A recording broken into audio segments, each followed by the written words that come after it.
short story of the South Rome neighborhood is that it was a historically African-American neighborhood that at one point was a thriving, safe place for families, and over time it suffered disinvestment. The decline basically came about as a result of the youth moving out of the neighborhoods and going to places that have more opportunity. And unfortunately, in doing so, there's a talent drain, brain drain, money drain from the communities, and as a result, the communities tend to deteriorate in some way. Which resulted in an increase in crime, blight, and poverty. We had a street called Hardy Avenue, and you didn't feel safe going down that street. You want to be in a safe environment. People have a lot of pride if they have a nice place to live.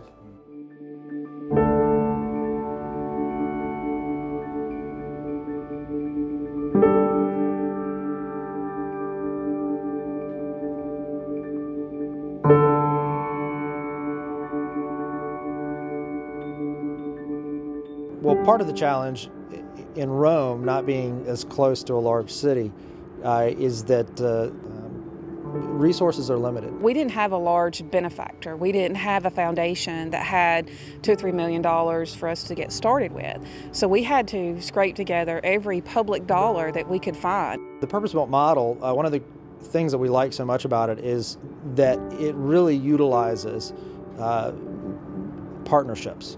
That's really the beauty and the strength of the purpose-built model. I think too often nonprofits and other organizations that are attempting revitalization feel like they have to do it all on their own. But the reality is you've got a lot of organizations that can do a lot of the work if you can just get them to come to the table. We knew that children in this neighborhood were not reading at grade level in third grade. They were dropping out at the highest rate of any neighborhood in the school district. And on the Berry College campus, for the last 30 years, we've had a child development program that was working beautifully. And we knew through that history that those children were succeeding in kindergarten. So we thought, what could we do to develop a program that would change the trajectory of the children's achievement in the neighborhood? So we developed the Urban Teacher Center. Every Berry elementary education major comes through the center, and we all work together to make sure that we're preparing the next generation of teachers to work in urban neighborhoods. South Rome Early Learning Center opened in 2015.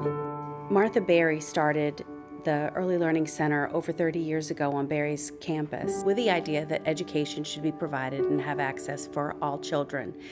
And so we wanted to bring it to South Rome so that we could provide access to education to even more children. There's nothing like this in the state of Georgia that we know of, where we've got a college working together with the Redevelopment Corporation, working with the city schools. The club we're in right now is the South Rome Boys and Girls Club, and it was really the first major tangible development that the city built to grow the development of South Rome.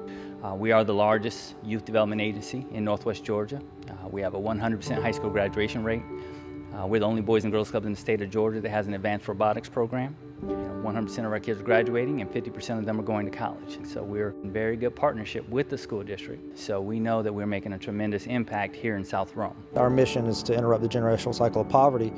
But the end result of that should be a thriving, safe neighborhood that is a healthy environment for families to grow up in, for children to properly develop and thrive. I think South Rome is definitely becoming a destination location for families.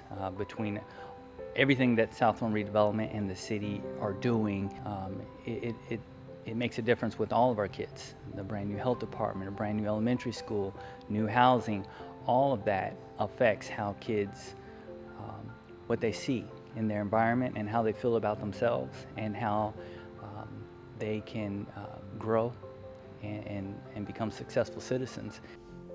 Things are changing, and maybe that changes for the whole community. Mm-hmm. Speak about that. That's right. That is as a matter of fact, I think that most of the housing are over there, people are owning their homes on that street.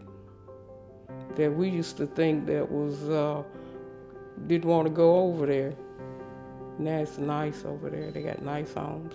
South Rome is on the verge of a renaissance. It's right there on the cusp of really kind of exploding with opportunity. You know, just it's a matter of bringing the right people to the table and unlocking that potential that's already there.